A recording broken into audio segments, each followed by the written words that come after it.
Hello everyone, ఇప్పటి వరకు మన ఛానల్లో రకరకాల అప్డేట్స్ అంటే ఏ అప్డేట్ వచ్చినా సరే వెంటనే మన ఛానల్లో ఇవ్వడం జరిగింది. రీసెంట్గా మనం చూసుకున్నట్లయితే పూరి జగన్నాథ క్షేత్రం గురించి మనం ఈ మధ్య విపరీతంగా వింటున్నాం. అసలు ఈ పూరి జగన్నాథ క్షేత్రంలో అంటే మనం ఇప్పటి వరకు ఏంటంటే అనంత పద్మనాభ స్వామి టెంపుల్లో మాత్రమే 7 గదులు ఉన్నాయి, అందులో నిధి ఉన్నది అన్నటువంటి విషయం మనకు తెలుసు.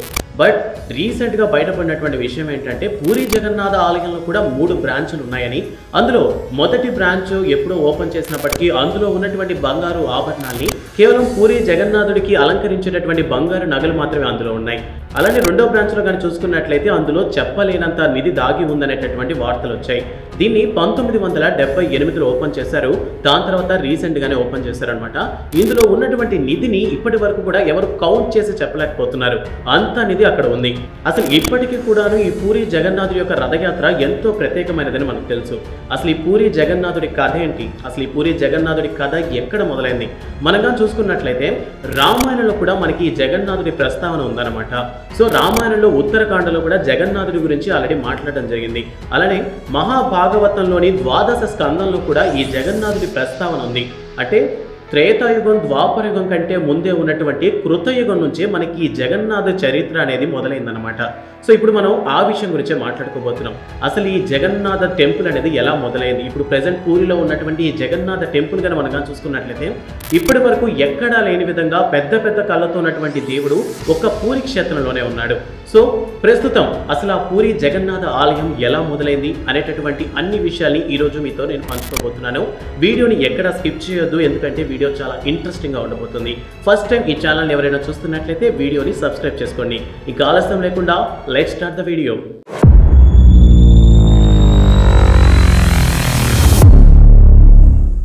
మరి ముందుగా మనం చూసుకున్నట్లయితే ఇది కేవలం మనకు తెలిసినంత వరకు 12వ శతాబ్దంలో చోళులు కట్టించినటువంటి టెంపుల్గా మాత్రమే మనకు తెలుసు. కానీ ఇది కృతయుగం నుండే మనకి ఈ జగన్నాథుడు అనేటటువంటి పేరున్నదనమాట. సో మనం ఇప్పుడు కొన్ని యుగాలు కాస్త ముందుకు వెళ్ళి ప్రయత్నం చేద్దాం. కృతయుగంలో మనకి ఇంద్రద్యుమ్నుడు అనేటటువంటి రాజు ఉండేవారు. ఆయన భార్య గుండీచ. ఈ గుండీచ అనేటటువంటి పేరు మీరు ఎప్పటికీ పూరి జగన్నాథ ఆలయానికి వెళ్తే మీరు వింటూనే ఉంటారు. అలానే ఇంద్రద్యుమ్నుడి యొక్క పుష్కరుడి గురించి కూడా మీరు అక్కడ వినే ఉంటారు. సో మొదట ఇంద్రద్యుమ్నుడు అండ్ గుండీచి అనేటటువంటి ఇద్దరు రాజా రాణులు ఉండేవాళ్ళు అనమాట. సో వీళ్ళకి ఏంటి అంటే దైవభక్తి అనేది అధికంగా ఉండేది. కానీ ఇంద్రద్యుమ్నుడికి ఏంటంటే అప్పటికే చాలా ఆలయాలు కట్టించినప్పటికీ కూడాను అతను ఏదో మిస్ అవుతున్నటువంటి ఫీలింగ్. ఎంత సంతోషంగా రాజ్యంలో ప్రజలు ఎంత ఆనందంగా ఉన్నప్పటికీ కూడా ఎక్కడో ఏదో మిస్ అవుతున్నాను అనేటటువంటి ఆలోచన ఆ ఇంద్రద్యుమ్నుడిని ఎప్పుడు చెరిపేస్తూ ఉండేదన్నమాట. సరిగ్గా నిద్ర కూడా లేకుండా చేసేది. ఒక్కోసారి అడవుల్లోకి వెళ్ళి వెతికేవాడు. అతను ఏం కోసం వెతుకుతున్నాడు అనేటటువంటి విషయం కూడా మర్చిపోయి ఏదో వెతుకుతూ ఉండేవాడు అనమాట. లైక్ మనకి రీసెంట్గా మనం కానీ కాంతార సినిమాలో చూస్తుంటే సంతోషం కోసం వెతుకుతాడు కదా, లైక్ అలానే ఈ రాజు కూడా తను ఏదో మిస్ అవుతున్నాను అని అనుకుంటాడు. బట్ సడన్గా అతనికి ఒక ఆలోచన వస్తుంది. సో ఇప్పటి వరకు నిర్మించినటువంటి దేవాలయాలు కాకుండా ఒక గొప్ప దేవాలయాన్ని నేను నిర్మించాలి అనుకుంటాడు. సో నార్మల్గా చూసుకుంటే అది ఒక మంచి ఆలోచనే. కానీ దాని తర్వాత అతనికి పుట్టేటటువంటి ఆలోచన ఏంటంటే ఇప్పటి వరకు ఉన్నటువంటి దేవాలయాల్లో ఏంటంటే విగ్రహాలు ఏంటి, ఒక రాయిని తీసుకొచ్చి ఎవరైనా శిల్పి వచ్చేసి ఒక దేవుని రూపంలో ఒక ఆకృతికి ఇచ్చి దాన్ని పూజిస్తారనమాట. కానీ అలా కాకుండా ఇంద్రద్యుమ్నుడి యొక్క ఆలోచన ఎలా ఉండేదంటే దేవుణ్ణే తీసుకొచ్చి పెట్టాలనుకుంటాడు. సో గుడి కట్టించాలి అనేటటువంటిది ఎంత మంచి ఆలోచనో దేవుణ్ణే తీసుకొచ్చి ప్రతిష్ఠించాలనేది అంత స్వార్థం అన్నమాట. అంటే దాన్ని రజోగుణం అంటారు. అంటే నాకు మాత్రమే ఉండాలి, నేను మాత్రమే గొప్పవాడిగా పేరు సంపాదించాలి, సో నలుగురిలో నేను మాత్రమే గొప్పగా కనిపించాలి, అంటే యూనిక్నెస్గా ఉండాలి అనేటటువంటి ఆలోచన ఇంద్రద్యుమ్నుడిలో కలుగుతుంది. సో దానికోసం దేవుడు ఎక్కడ ఉంటాడు, సో దేవుణ్ణి డైరెక్ట్గా తీసుకొచ్చి ప్రతిష్ఠించడం అనేది జరగని పని. కానీ ఆ విషయం తెలిసినప్పటికీ కూడా రాజు ఏంటంటే కాస్త మూర్ఖంగా వెతుకుతూ ఉంటాడు అనమాట. దేవుడి కోసం వెతుకులాట. ఇంద్రద్యుమ్నుడి ఆలోచన మనం గమనిస్తే ఇక్కడ సో దేవుణ్ణే తీసుకొచ్చి అక్కడ పెట్టాలి, ప్రతిష్ఠింప చేయాలి, నా రాజ్యంలో దేవుడు నా రాజ్యంలోనే ఉండాలి అనేటటువంటి ఆలోచనతో ఉంటాడు. సో మొత్తానికి అతను సంకల్పించినటువంటి ఆలోచన ఏదైతే ఉందో అది చాలా గొప్పది. కాబట్టి ఇలా వెతుకుతున్నటువంటి సమయంలో నిద్ర కూడా పట్టకుండా ఉన్నటువంటి సమయంలో రాజు ఒక్కరోజు ప్రశాంతంగా నిద్రపోతాడు. సో ఆ నిద్రపోయినటువంటి రాత్రి కలలో స్వామివారు కనిపిస్తారు. మహావిష్ణువు కనిపించి నీలాచలం అనేటటువంటి ప్రదేశంలో నీల మాధవుడిగా నేను ఉంటాను, అక్కడ నేనుగా ఉంటానంటే నేను ఒక దేవుడిగా ఉంటాను. సో అక్కడికని వెళ్ళావంటే నువ్వు తీసుకొచ్చుకొని ఇక్కడ నీకు నచ్చినటువంటి ఒక ఆలయాన్ని నిర్మించవచ్చు అని దేవుడు చెప్తాడనమాట, స్వామివారు చెప్తారనమాట ఇంద్రద్యుమ్నుడికి. సో ఎప్పుడైతే నిద్రలోంచి మేలుకుంటాడో ఈ విషయం తనకి దేవుడే వచ్చి కల్లో చెప్పినట్టు ఆ రాజ్యంలో ఉన్నటువంటి మంత్రులతో చెప్తాడనమాట. సో వాళ్ళందరిని అడుగుతాడు, ఈ నీలాచలం అనేటటువంటి ప్రదేశం ఎక్కడుంది, సో ఆ నీలాచలం అనేటువంటి ప్రదేశంలో నా నీలమాధవుడు ఉన్నాడు, సో వెళ్ళి తీసుకురండి అనేసి. కానీ అక్కడ ఉన్నటువంటి పండితులందరూ కూడా చెప్తారనమాట, ఈ చుట్టుపక్కల ఎక్కడ కూడాను నీలాచలం అనేటటువంటి ప్రదేశమే లేదు. అంటే నీలాచలం అంటే చలం అంటే ఒక కొండ అనమాట. సో అక్కడ ఉన్నటువంటి ఊర్లో కొండ లాంటి ప్రదేశాలు ఏది లేకపోయేటప్పటికీ అక్కడ ఉన్నటువంటి మంత్రులందరూ కూడాను నీలాచలం అనేటటువంటి పేరుని మేము ఎప్పుడూ వినలేదు, అలానే నీలమాధవుడు అనేటటువంటి పేరుని కూడా మేము వినలేదు అని చెప్తారు. దాని తర్వాత ఏమవుతుందంటే ఈ నలుదిక్కులు అంటారు కదా, ఈ 4 దిక్కులకి పంపించడానికి ఆ రాజ్యంలో ఉన్నటువంటి తెలివైన వ్యక్తులను నలుగురిని సెలెక్ట్ చేసుకుని వాళ్ళని ఒక్కొక్కరిని ఒక్కో దిక్కుకు పంపిస్తాడు. ఈ నలుగురిలో ఒకడే విద్యాపతి. ఈ విద్యాపతి గురించి కూడా మీరు పూరి జగన్నాథ ఆలయ క్షేత్రం చుట్టుపక్కల వినే ఉంటారు. సో ఆ విషయం మనం లాస్ట్లో మాట్లాడుకుందాం. సో విద్యాపతి ఎవరు అంటే రైట్ హ్యాండ్ లాంటాడు, ఇంద్రద్యుమ్నుడికి రైట్ హ్యాండ్ లాంటి వ్యక్తే విద్యాపతి అనమాట. సో విద్యాపతి చాలా తెలివైన మంత్రి. సో అందువల్ల ఏంటంటే తన గుర్రాన్ని తీసుకొని ఒక దిక్కుగా బయలుదేరుతాడు. సో మిగతా ముగ్గురు కూడాను అన్ని ప్రదేశాలు తిరిగి మాకైతే ఈ నీలాచలం అనేటటువంటి ప్రదేశం కనిపించలేదు, అండ్ అలానే నీలమాధవుడు అనేటటువంటి పేరు ఉన్నటువంటి వ్యక్తులు కానీ లేదంటే అటువంటి పేరు తెలిసినటువంటి వ్యక్తులు కానీ ఎవరు కూడా లేరు అని చెప్తూ వస్తారు. కానీ ఈ విద్యాపతి వ్యక్తి మాత్రం రాడనమాట. సో అప్పుడే రాజు కాస్త అనుమానం వస్తుంది. సో విద్యాపతి వెళ్ళాడంటే ఖచ్చితంగా కార్యాన్ని కంప్లీట్ చేసుకునే వస్తాడు అన్న నమ్మకంతో రాజు అలా ఉంటాడు. సో ఇక మరి విద్యాపతి విషయానికి వస్తారు. విద్యాపతి అలా గుర్రాన్ని వేసుకొని వెళ్తూ ఉంటాడు, చాలా ప్రదేశాలు తిరుగుతాడు, చాలా ఊళ్ళు దాటుతాడు, చాలా మందిని కలుసుకుంటాడు, చాలా మందిని అడుగుతాడు. ఎంత మందిని అడిగినప్పటికీ ఎవరు కూడా తెలియదు తెలియదు తెలియదు అంటారనమాట. మొత్తానికి విద్యాపతి ఏంటంటే ఒక అడవి దగ్గరకు వచ్చి ఆగుతాడు. సో అడవి దగ్గరకు వచ్చి ఆగిన వెంటనే అది అసలు గుర్రం కూడా వెళ్ళడానికి ప్లేస్ లేనటువంటి ఏరియా అనమాట. సో అక్కడ ఏం చేస్తాడంటే గుర్రాన్ని అలా వదిలేసి అడవిలోకి వెళ్తాడనమాట విద్యాపతి. సో అడవిలోకి వెళ్ళినప్పుడు అంటే దారి మధ్యలో నడిచి నడిచి నడిచి చాలాసేపు నడవటం వల్ల స్పృహ తప్పి పడిపోతాడు. సో అక్కడ సడన్గా ఒక చిన్నపిల్లవాడు, గొర్రెలు మేపుకునే అబ్బాయిలు ఉంటారు కదా, గొల్లవాళ్ళు అంటారు కదా, సో వాళ్ళు వచ్చేసి అతనికి నీళ్ళు ఇచ్చి నువ్వు వెళ్తున్నటువంటి రూట్ కరెక్టే, ఇంకాస్త గట్టిగా ప్రయత్నించు అని చెప్తాడనమాట విద్యాపతికి. సో విద్యాపతి చాలా ఉత్సాహం, అంటే అప్పటి వరకు ఏంటంటే ఒక మోటివేషన్ లేదు, అంటే వెళ్తున్నాడు ట్రై చేస్తున్నాడు, ఎవరు కూడా దానికి సంబంధించి మాట చెప్పలేదు. బట్ ఆ పిల్లవాడు చెప్పేసరికి చాలా సంతోషిస్తాడనమాట. అలా ముందర తిరిగి వెనక్కి తిరిగి చూసేసరికి అక్కడ ఆ పిల్లవాడు కనిపించడు. సో ఇక్కడ ఉన్నటువంటి పురాణాల ప్రకారం మనం కానీ చూసుకున్నట్లయితే స్వామివారే విద్యాపతికి ఆ విధంగా మార్గదర్శనం చేశారు అనేటటువంటి ఆలోచన ఉంది. మళ్ళీ అలానే ముందుకు వెళ్తున్న తర్వాత చాలా రోజులు నడిచాడు, అడవిలోనే నడిచాడు, దొరికినటువంటి పండ్లు తిన్నాడు, అలానే అక్కడే సేద తీరాడు. అలా నడుస్తూ నడుస్తూ ఒకసారి ఏంటంటే మళ్ళీ మరొకసారి చాలా దూరం కొన్ని వందల కిలోమీటర్లు నడిచిన తర్వాత విద్యాపతి కళ్ళు తిరిగి పడిపోతాడనమాట. అక్కడ ఒక అమ్మాయి ఆయన కాపాడుతుంది. ఆ అమ్మాయి పేరే లలిత. లలిత అనేటటువంటి అమ్మాయి కాపాడటం వల్ల మొత్తం మీద ఒక ఇంట్రెస్ట్ అనేది ఉంటుంది. లవ్ ఎట్ ఫస్ట్ సైట్ అంటారు కదా, లైక్ ఆ విధంగా విద్యాపతికి లలితకి ఒక మంచి ఎఫెక్షన్ అనేది కలుగుతుంది అనమాట. సో అప్పుడు లలిత చెప్తుంది, సో ఈ పక్కనే మా తండ్రి గారు ఉన్నారు, ఇదంతా మా ఊరు అనేసి తీసుకెళ్తారు. సో ఆ ఊరి పేరే నీలాచలం. సో నీలాచలం అనే ఊరికి లలిత తీసుకొని వెళ్తుందనమాట. సో అక్కడ ఉంటాడనమాట లలిత యొక్క తండ్రి విశ్వవసు. సో ఈ విశ్వవసు ఎవరంటే అక్కడ ఉన్నటువంటి ఆ ప్రాంతంలో ఏదైతే ఉందో ఆ గూడానికి దొర అనమాట, అంటే లైక్ కింగ్ అనమాట. ఆ ఉన్న ప్లేస్ అనేటికి కింగ్ అనేటటువంటి వ్యక్తి విశ్వవసు. సో విశ్వవసు యొక్క కూతురే లలిత. సో విద్యాపతిని తీసుకొని లలిత వెళ్తుందనమాట ఆ గూడానికి.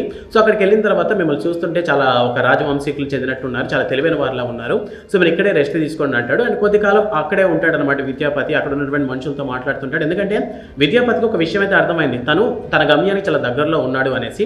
ఆ సమయంలో విద్యాపతి ఆ ఊరిలో కొత్త విషయాన్ని గమనిస్తాడు. ఏంటంటే ప్రతిరోజు కూడాను ఈ విశ్వవసు ఎవరైతే ఉన్నారో ఆయన ఒక కాగడ పుచ్చుకొని డైలీ వెళ్తున్నాడు, మార్నింగ్ అలా తిరిగి వస్తున్నాడు. సో ఎక్కడికి వెళ్తున్నాడు, నైట్ అసలు ఏం చూస్తున్నాడు, ఎక్కడి దాకా వెళ్తున్నాడు అన్న విషయం డౌట్గా ఉంటుందన్నమాట విద్యాపతికి.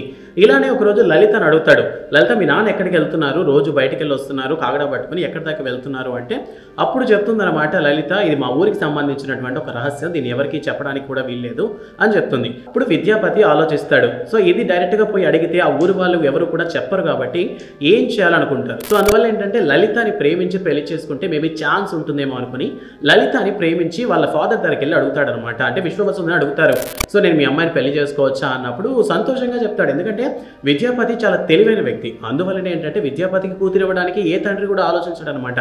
అందువల్ల నీలాంటి మహాజ్ఞానికి ఇచ్చి పెళ్లి చేయడానికి నాకు ఎటువంటి అభ్యంతరం లేదని లలితకి విద్యాపతికి ఇచ్చి పెళ్లి చేస్తాడు. విద్యాపతికి ఆల్రెడీ మ్యారేజ్ అయి ఉంటుంది, అయినప్పటికీ కూడా ఆ విషయం బయటకు చెప్పకుండా లలితని వివాహం చేసుకుంటాడు అనమాట. అప్పుడు ఒక రోజు మధ్యలో లలితని అడుగుతాడు అనమాట, ఇప్పుడైనా చెప్తావా ఎక్కడికి వెళ్తున్నాడు మీ నాన్న కాగడా పట్టుకొని అని అడిగినప్పుడు అప్పుడు లలిత చెప్తే ఇది చాలా సీక్రెట్ అండి చెప్పకూడదు అంటే ఇంకా ఎమోషనల్ అనేది ఉంటుంది కదా, సో ఆ ఇదిలో సెంటిమెంటల్గా కొడతాడనమాట. సో నేను మీ ఊరికి అల్లుండి కదా, నాకు కూడా చెప్పరా, నాకు తెలియనంత సీక్రెట్సా అని అడిగినప్పుడు అప్పుడు పోయి లలిత చెప్తుందనమాట విశ్వవసు వాళ్ళ తండ్రికి, నాన్న ఈయన నా భర్త కదా, సో ఆయన అడుగుతున్నాడు అక్కడ ఏం చూస్తున్నారనే విషయం అడుగుతున్నారు, సో ఆయన కూడా తీసుకెళ్ళమని అడుగుతున్నారంటే అప్పుడు విశ్వవసు ఫీల్ అవుతాడు. విశ్వవసు ఉద్దేశం ఏంటి అంటే అక్కడ ఉన్నటువంటి నీలమాధవుడు తనకు మాత్రమే సొంతం అనుకున్నాడు, అంటే కేవలం తను మాత్రమే చూడగలడు, ఆ నీలమాధవుడు తనకు మాత్రమే సొంతం అనుకున్నాడు. సో మొదట్లో మనకి ఇంద్రద్యుమ్నుడు ఎలాగైతే నేనే యునిక్గా ఉండాలనేటటువంటి రజోగుణంతో ఉన్నాడో, లైక్ ఇక్కడ కూడా ఏంటంటే విశ్వవసు అలానే ఉన్నాడు, దేవుడు నాకు మాత్రమే సొంతం అనే ఉద్దేశంలో ఉన్నాడు అనమాట. మామూలుగా మనం ఎవరైనా సరే ఏదైనా ఒక మంచి విషయాన్ని చూసినప్పుడు నలుగురికి చెప్పి ఆనందించాలి కానీ మనం మాత్రమే ఆనందించకూడదు అనమాట. సో అటువంటి ఒక స్వార్థంలో ఉన్నాడు కాబట్టి విశ్వవసుకి తర్వాత సీన్ చూపిస్తాడు అనమాట దేవుడు. సో ప్రస్తుతానికి విశ్వవసు కూడా చాలా బాధపడతాడు, అయ్యో ఇప్పుడు ఆ దేవుడిని నాతో పాటు మరో మనిషి కూడా చూడబోతున్నాడా అని. ఎలాగో అల్లుడు ఖచ్చితంగా తీసుకెళ్లాల్సిందే, తప్పదు, కట్నం అడగని అల్లుడు, పైగా కులాంతర వివాహం, గొప్ప ఫ్యామిలీ నుంచి వచ్చినవాడు. సో అటువంటి అల్లుడు లేక అడిగిన ఒక విషయం ఏదైనా ఉందంటే నన్ను అక్కడికి తీసుకెళ్ళు అనేసి.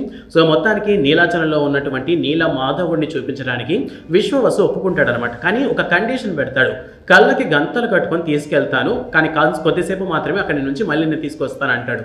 విద్యాపతి తెలివైన వ్యక్తి కదా, అందువల్ల ఏం చేస్తాడంటే ఒక సంచిలో ఆవాల మూటను కట్టుకుంటాడు అనమాట. ఈ ఆవాల మూటను కట్టుకొని చివరిన ఒక చిల్లి పెట్టుకుంటాడు, అంటే చిన్న కన్నం ఒకటి పెట్టుకుంటాడు, హోల్ పెట్టుకొని. సో అలా మీకు బయలుదేరదాం అన్నటువంటి టైంలో కాగడా పట్టుకొని విశ్వవసు రెడీగా ఉన్నప్పుడు కళ్ళకి గంతలు కట్టేసుకున్నటువంటి విద్యాపతి ఆ ఆవాల మూట ఏదైతే ఉందో దాన్ని అలా చిల్లి పెడతాడు అనమాట. సో ఇలా కళ్ళ గంతలు కట్టుకున్న తర్వాత విశ్వవసు తీసుకెళ్తాడు. సో ఒక అడవి మార్గం చాలా దూరం నడిచి వెళ్ళిన తర్వాత మొత్తానికి ఒక దగ్గరికి వెళ్ళిన తర్వాత కళ్ళ గంతలు విప్పుతాడు అనమాట. అక్కడ ఒక పుష్కరిణి ఉంటుంది, అక్కడ ఒక చిన్న నీటి గుంటలాగా ఉంటుంది అనమాట. ఇప్పటికీ కూడా అక్కడ గుంట ఉంటుంది, ఇప్పటికీ పూరి జగన్నాథ ఆలయంలో గుంట అక్కడే ఉంటుంది, మీరు చూసుంటారు, పేరుకు సరిగ్గా ఐడియా. సో అక్కడ గుంటలో ఏంటంటే సడన్గా అప్పటికప్పుడు కళ్ళు తెరిచిన వెంటనే చూసినటువంటి ఒక విషయం ఏంటంటే ఒక కాకి అక్కడికి వచ్చి నీళ్లు తాగుతుంటుంది. సో నీళ్లు తాగిన వెంటనే అదొక మనిషి రూపం దాల్చి అక్కడ ఉన్నటువంటి ఈ స్వర్గ విమానం అంటారు కదా, లైక్ అటువంటి దాంట్లో ఆ కాకిని తీసుకెళ్తారనమాట. అంటే అంత పవిత్రమైనది అనమాట. దాంట్లో ఒక కొంచెం జలం తాగినా సరేను మనకున్నటువంటి పాపాలన్నీ తొలగిపోయి పుణ్యాత్ములు అవుతారు అనేసి. ఇప్పటికీ కూడా అక్కడ పూరి జగన్నాథ ఆలయంలో కొన్ని బాటిల్స్ పెట్టి అమ్మేస్తూ ఉంటారు, మీరు ఇప్పుడు ఎవరైనా వెళ్ళుంటే చూసుండొచ్చు. లైక్ అటువంటి చూస్తాడు. తర్వాత కళ్ళు తెరిచి చూసేసరికి అక్కడ స్వామి అనమాట, చేతులతో పూర్తి చేతులతో ఒక మనిషి ఆకారంలో కదులుతూ ఉంటాడనమాట. అలా కాసేపు చూసి స్టన్ అయిపోతాడు. శాంతాకారం భుజగశయనం పద్మనాభం సురేషం అనేటటువంటి ఒక మీనింగ్ ఏదైతే ఉందో అలా చూసిన వెంటనే అలా కలుగుతుందనమాట, అటువంటి ఒక అనుభూతి కలుగుతుందనమాట విద్యాపతికి. కానీ చెప్పిన విధంగానే జస్ట్ అలా చూపించి అలా కళ్ళగంతలు కట్టేస్తాడనమాట విశ్వవసు. సో మొత్తానికి రిటర్న్గా మళ్ళీ అలానే కళ్ళగంతలు కట్టుకొని ఇంటికి తీసుకొచ్చేస్తాడు. ఇంటికి వచ్చినటువంటి విద్యాపతి వెయిట్ చేస్తుంటాడు. సో ఎందుకు వెయిట్ చేస్తుంటాడంటే తను ఆవాలు చల్లాడు కదా, సో ఈ ఆవాలు అనేవి మొలకెత్తడానికి వర్షాకాలం రావాలి. సో అందువల్ల వర్షాకాలం ఎప్పుడు వస్తుందని ఎదురు చూస్తాడు. ఎందుకంటే వర్షాకాలం వచ్చాక ఆవాలు ఒక పసుపు పూల లాంటి చిన్న చిన్న మొక్కలుగా వస్తాయి. సో దీని ద్వారా ఏంటంటే అతను వెళ్ళినటువంటి రూట్ అంతా కూడాను క్లియర్గా కనిపించే అవకాశం ఉంటుంది. అందువల్ల విద్యాపతి ఎదురు చూసి మొత్తానికి వర్షాకాలం వస్తుంది, ఆ ప్లేస్ని చూస్తాడు. అలా వెళ్ళి మొత్తానికి నీలాచలంలో ఉన్నటువంటి నీలమాధవుడిని విద్యాపతి కలుస్తాడనమాట. సో అప్పటి వరకు కేవలం విశ్వవసుకి మాత్రమే సొంతమైనటువంటి ఆ నీలమాధవుడు ఎవరైతే ఉన్నారో ఈసారి విద్యాపతి కూడా సొంతమైనట్టే అనమాట. సో మొత్తానికి విషయంగా అనుకున్నటువంటి విద్యాపతి ఎవరైతే ఉన్నారో సో ఇంటికి వెళ్ళిపోయి చెప్తాడనమాట, మామ ఇంకా నాకు ఉద్యోగం చేయాల్సిన సమయం వచ్చేసింది, సో ఇప్పటికి ఎంతకాలం నేను ఇక్కడ ఉండేది, నేను ఎక్కడికైనా వెళ్ళి ఉద్యోగం చేసుకొని నేను సంతోషంగా ఉంటానని చెప్తాడు. సో ఎవరైనా కానీ సొంతగా అల్లుడిని ఎంతకాలం అని ఇంట్లో పెట్టుకుంటారు. సో అందువల్ల అంటే విద్యాపతిని వెళ్ళమంటాడు అనమాట. ఇంకా విద్యాపతి చాలా సంతోషంగా లలితను తీసుకునేసి ఇంద్రద్యుమ్నుడి దగ్గరికి వెళ్తాడు. సో ఇంద్రద్యుమ్నుడి దగ్గరికి వెళ్ళి రాజా నేను మొత్తం మీద నీలమాధవుడిని చూసేశాను, నీలాచలాన్ని కనిపెట్టేస్తానని చెప్పగానే రాజు విపరీతమైన సంతోషంగా ఉంటాడనమాట. సో ఈ గ్యాప్లో ఏమైపోతుందంటే విద్యాపతి రాజు దగ్గరికి వెళ్ళేటటువంటి సమయంలో ఈ ఆవాల పూలు ఏవైతే ఉన్నాయో దీన్ని అప్పుడు డైలీ వెళ్ళొస్తుంటాడు కాబట్టి విశ్వవసు సో దాన్ని గమనించేస్తాడనమాట. సో అక్కడ ఉన్నటువంటి పూలన్నింటినీ కూడా చెరిపేస్తాడు, అంటే దారి ఇంకెవరికి కనపడకూడదని ఆ పూలన్నింటినీ కూడా చెరిపేస్తాడు. సో మొత్తానికి నా దేవుడు దొరికేశాడు, నా నీలమాధవుడు దొరికేశాడు, ఇకపై నేను అనుకున్నటువంటి నా యూనిక్నెస్లో నేను ఒక గుడి కట్టగలను అనేటటువంటి స్వార్థంలో అంటే రజగుణంలో ఉన్నటువంటి ఈ ఇంద్రద్యుమ్నుడు ఎవరైతే ఉన్నారో సో ఆయనతో పాటు గుండీచా కూడాను ఆయనతో పాటు కలిసి వస్తారనమాట. సో విద్యాపతి ఏంటంటే వీళ్ళందరినీ కూడా తీసుకొస్తాడు. కానీ వచ్చేసరికి ఏమవుతుందంటే ఇక్కడ ఆ పూల చెట్లు ఉండవు, సో దారికి అనేది కనిపించదు అనమాట. సో అప్పుడు ఏం చేస్తాడు, ఇది కేవలం విశ్వవసు యొక్క పనేనా అని చెప్పేసి విశ్వవసుని తీసుకెళ్లి ఇష్ట ప్రకారం శిక్షిస్తారనమాట. సో మాకు రూట్ చూపించు అని. సో మొత్తానికి ఎంత చెప్పినా కూడా నేను చెప్పను అంటాడు.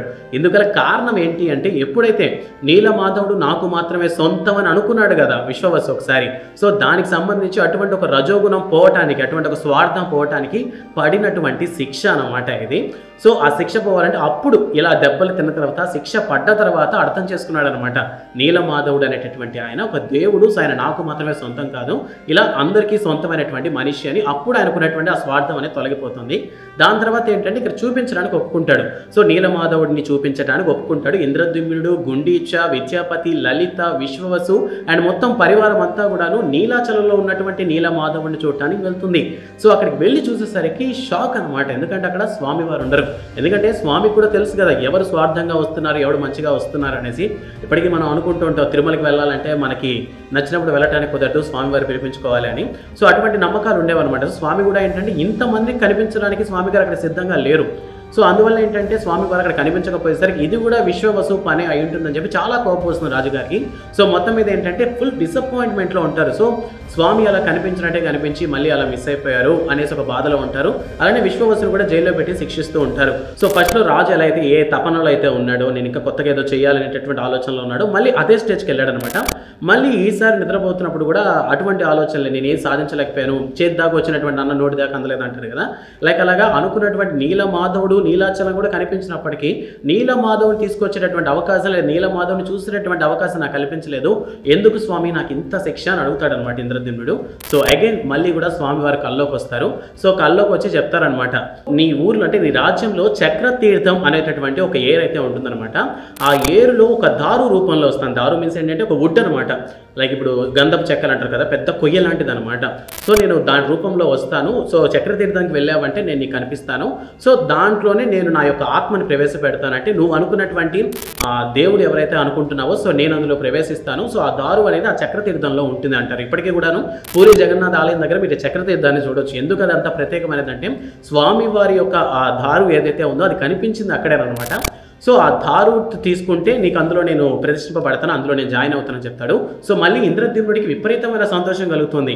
సో దారు రూపంలో మొత్తం మీద స్వామి నా దగ్గరికే వస్తున్నాడు. సో నీలాచలం వెళ్ళి నీలమాధవుని తీసుకోవాల్సిన అవసరం లేదు, నా నీలమాధవుడు ఈ విధంగా నా దగ్గరికే చక్రతీర్థం ద్వారా వస్తున్నాడు అంటారు. మొత్తానికి మార్నింగ్ లేచిన తర్వాత అది కళని తెలుస్తుంది. అయినప్పటికీ వెళ్ళి చక్రతీర్థంలో వెతకగానే అక్కడ ఒక పెద్ద దారు అనేది ఉండబట్టి పెద్ద కొమ్మ అనమాట, పెద్ద దుంగ అంటారు కదా, లైక్ అంత పెద్ద దుంగలు లాంటివి అనమాట. పెద్ద పెద్ద దుంగ ఒకటి అక్కడ వచ్చి ఆగు ఉంటుందన్నమాట. కానీ ప్రాబ్లం ఏంటి అంటే ఆ దుంగని ఎంత మంది లాగినా, ఎన్ని ఏనుగులతో లాగినా అది బయటకి రాదు. సో ఇక్కడే ఒక ట్విస్ట్ ఉందన్నమాట. సో ఎందుకు ఆ దొంగ రాలేదు అనేసి. సో ఇప్పటికే వీడియో అనేది బాగా లెంత్ అయిపోయింది కాబట్టి సో నెక్స్ట్ పార్ట్లో మనం దీనికి సంబంధించి పూరి జగన్నాథ్ తర్వాత ఏం జరిగింది, ఆ దొంగ అనేది అసలు ఎందుకు బయటకి రాలేదు, అసలు విశ్వవసు ఏం చేస్తున్నాడు, విద్యాపతి అసలు పూరి జగన్నాథ ఆలయం ఎలా నిర్మించబడింది అనేటటువంటి ఇంకా చాలా క్వశ్చన్స్ అనేవి మీకు సెకండ్ పార్ట్లో చెప్తాను. సో ఇప్పటి వరకు వీడియోని కానీ చూసినట్లయితే మీకు ఇప్పుడు నేను చెప్పినటువంటి ప్రదేశాలు ఏవైతే ఉన్నాయో ఇంద్రద్యుమ్నుడి పుష్కరిణి అండ్ గుండీచ అండ్ అలానే విద్యాపతి, ఇటువంటి ప్రదేశాల గురించి మీరు ఎప్పుడైనా వినున్నారా విషయాన్ని కామెంట్ సెక్షన్లో చెప్పండి. అండ్ ఈ వీడియో మీకు ఎలా అనిపించింది అన్న విషయాన్ని కూడా కామెంట్ సెక్షన్లో మాతో పంచుకోండి. వీడియో నచ్చితే లైక్ చేయండి. Don't forget to subscribe sauce TV. Thanks for watching.